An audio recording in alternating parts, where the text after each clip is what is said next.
Friends, welcome to my channel. तो guys, आज की वीडियो हम लोग हिंदी लैंग्वेज का चैप्टर नंबर 13 विशेषण, जो चैप्टर का नाम है विशेषण, तो आज हम लोग इसके चैप्टर के बारे में डिस्कस करेंगे। तो विशेषण क्या है, इसके कितने भाग हैं, इसी के बारे में आज हम लोग डिस्कस करेंगे। तो चलिए अपने वीडियो को चलते हैं। वीडियो से पहले आप लोग से रिक्वेस्ट है, प्लीज़ वीडियो को लाइक करिए, शेयर करिए, कमेंट करिए। तो चलिए चैनल को जरूर सब्सक्राइब करिए। तो पहला हम लोग का आता है विशेषण। विशेषण क्या है? विशेषण को इंग्लिश में क्या कहते हैं? विशेषण को इंग्लिश में कहते हैं एडजेक्टिव।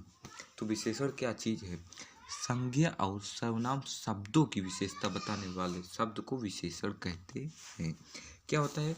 जो संज्ञा और सर्वनाम शब्द की जो विशेषता बताने वाला शब्द है, उसको हम लोग विशेषण कहते हैं। नीचे दिया गया है, अगर आप लोग यहाँ पे देखेंगे तो इसकी डिफिनेशन यहाँ पे दी गई है।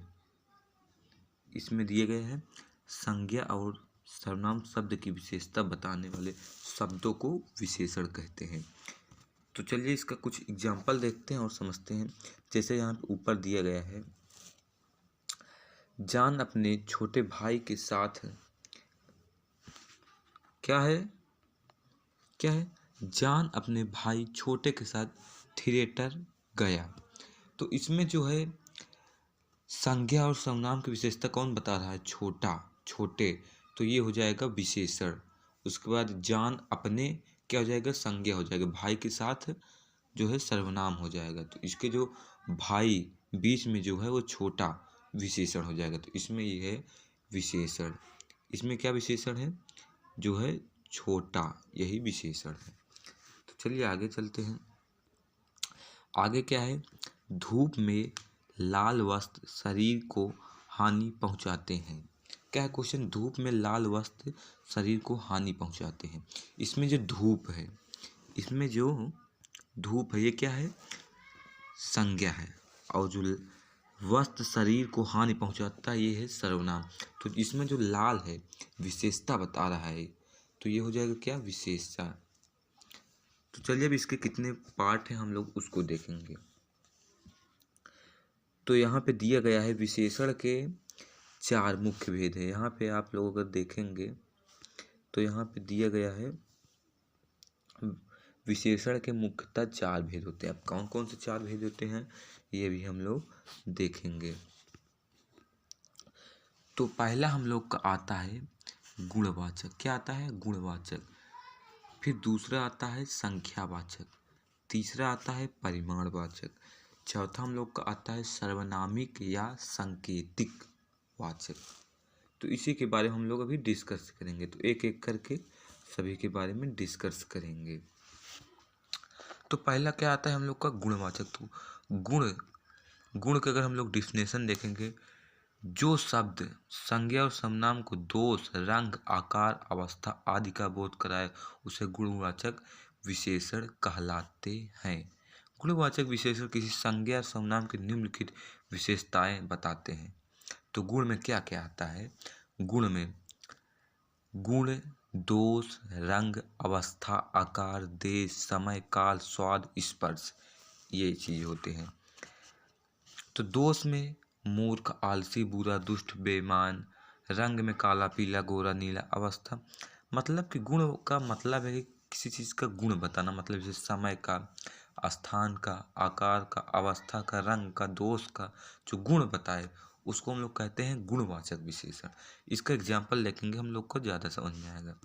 तो चलिए एग्जाम्पल देखते हैं। एग्जाम्पल, समीर साहसी बालक है। समीर क्या है? इसमें गुण का बोध है। साहसी गुण का बोध हो रहा है, इसीलिए ये गुणवाचक विशेषण है। हरिश्चंद्र और कर्ण बहुत बड़े दानी थे। इसमें बड़ी जो बड़ा है गुण का बोध कराता है, इसीलिए गुणवाचक विशेषण है। तो चलिए अगला हम लोग देखते हैं। हम लोग का अगला हम लोग का है संख्यावाचक। तो संख्यावाचक में क्या होता है?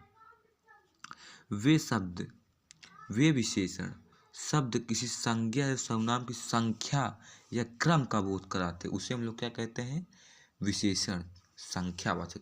जो संख्या का बोध कराए मतलब इसमें दिया गया है, जैसे अगर हम लोग देखेंगे तो यहाँ पे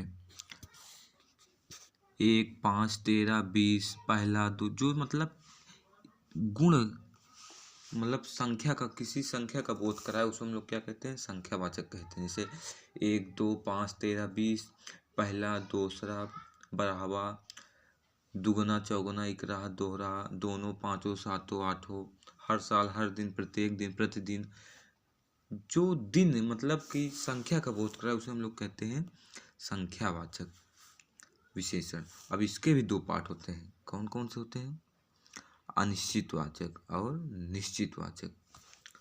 तो निश्चितवाचक क्या होता है, जिन विशेषण शब्द की से उनकी निश्चित संख्या का पता चले उसे निश्चितवाचक संख्या विशेषण कहते हैं। मतलब जो विशेषण उसे जो संख्या रहे, निश्चित रहे, उसको हम लोग कहते हैं निश्चितवाचक। वे शब्द जो जिसमें निश्चित ना रहे उसको अनिश्चितवाचक कहते हैं। जैसे कुछ, कई, बहुत, इसमें निश्चित नहीं कितना है, इसलिए जो है ये अनिश्चित हो जाएगा। अब जिसमें 1, 2, 4, 5 इसमें दिए गए रहे तो उसमें कहते हैं निश्चित है। जिसमें कई, थोड़ा, बहुत ये सब रहे ये अनिश्चित में आ जाता है।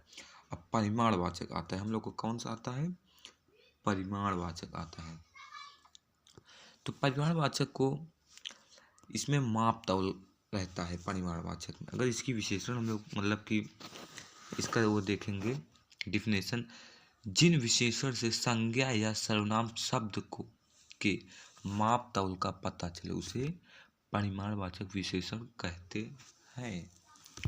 तो इसमें माप तौल का पता चले उसको हम लोग क्या कहते हैं, परिमाणवाचक विशेषण कहते हैं। इसके भी दो भेद होते हैं, अनिश्चित और निश्चित। पहले हम लोग देखेंगे इसका एग्जाम्पल, जैसे चपाती पर थोड़ा घी लगा है। चपाती मतलब रोटी पर थोड़ा घी लगा है, तो इसमें जो है थोड़ा माप तौल का आ रहा है थोड़ा, तो ये जो है हो जाएगा परिमाणवाचक।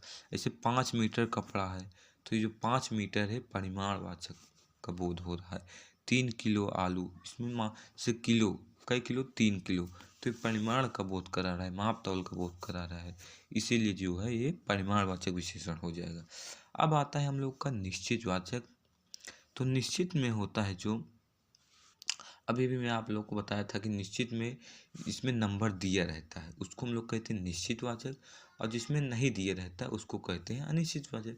सिंपल लैंग्वेज में यहाँ पे अगर आप लोग यहाँ पे देखेंगे तो संख्यावाचक और परिमाणवाचक विशेषण के अंतर दिए गए हैं।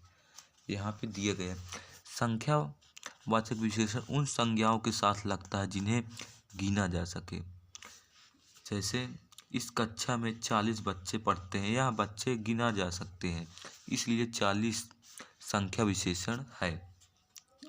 परिमाणवाचक विशेषण उन संख्याओं के साथ आते हैं जिन्हें गिना नहीं जा सकता, केवल मापा या तौला जा सकता है। जैसे मेरे घर में प्रतिदिन 2 किलो दूध आता है।